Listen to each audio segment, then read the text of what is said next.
Assalamualaikum warahmatullahi wabarakatuh. Perkenalkan, saya Rizka Yuanita dengan NIM B1180454.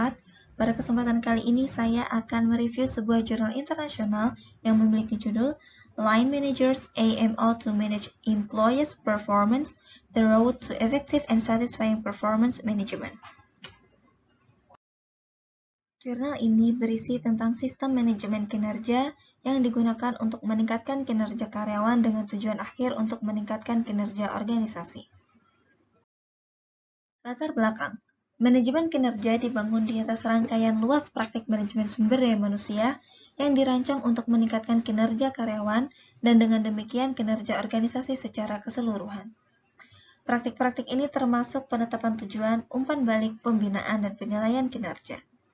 Manajer lini diharuskan untuk menerapkan praktik ini selama siklus perencanaan, pemantauan, dan evaluasi kinerja karyawan yang berulang. Sistem manajemen kinerja jelas berkontribusi terhadap kinerja organisasi dengan meningkatkan kinerja karyawan terlebih dahulu. Namun, ini membutuhkan rancangan dengan baik. Sistem manajemen kinerja diimplementasikan secara efektif terlebih dahulu. Ini bisa menjadi tugas yang menantang. Penulis berpendapat bahwa kepuasan karyawan dengan manajemen kinerja sistem dan persepsi karyawan tentang kekuatan sistem manajemen kinerja merupakan indikator penting dari efektivitas implementasi. Metode yang digunakan adalah survei. Data dikumpulkan dari Desember 2015 hingga Februari 2016 di prasekolah Flemish, sekolah dasar, dan sekolah menengah. Semua ukuran berasal dari literatur. Peneliti mensurvei kepala sekolah tentang kemampuan dan motivasi mereka untuk menerapkan sistem manajemen kinerja dan konflik peran mereka. Guru disurvei tentang persepsi mereka tentang manajemen kinerja, kekuatan sistem, dan kepuasan sistem manajemen kinerja. Kedua kuesioner termasuk ukuran demografis untuk tujuan pengendalian. Hasilnya, statistik deskriptif dari semua variabel yang menarik dalam penelitian ini dilaporkan pada tabel 1. Sepintas, variabel kontrol menunjukkan pengaruh yang kecil terhadap variabel, hanya masa jabatan organisasi dan konflik peran manajer lini yang berhubungan negatif. Kemampuan manajer lini, memotivasi, dan konflik peran tidak berhubungan secara signifikan. Kekuatan dan kepuasan sistem manajemen kinerja mengungkapkan korelasi yang tinggi.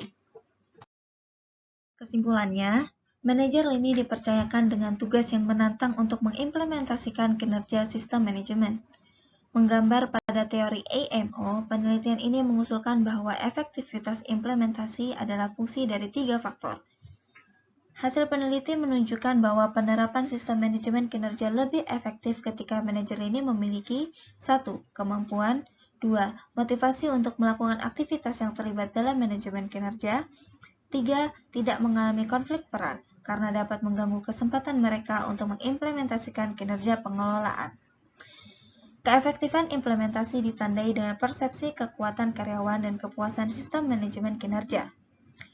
Kuat sistem menyiratkan bahwa karyawan memiliki pemahaman yang jelas tentang apa yang diharapkan organisasi dari mereka dan bagaimana mereka harus memenuhi standar kinerja mereka. Ini kemudian menghasilkan tingkat sistem manajemen kinerja yang lebih tinggi, manajemen kepuasan. Studi ini berkontribusi pada literatur tentang implementasi HRM di umum dan literatur manajemen kinerja pada khususnya. Selain itu, peneliti percaya bahwa penelitian ini relevan dari perspektif praktis dan juga sosial.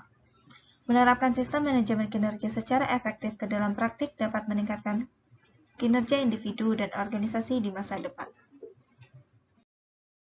Cukup sekian yang dapat saya sampaikan.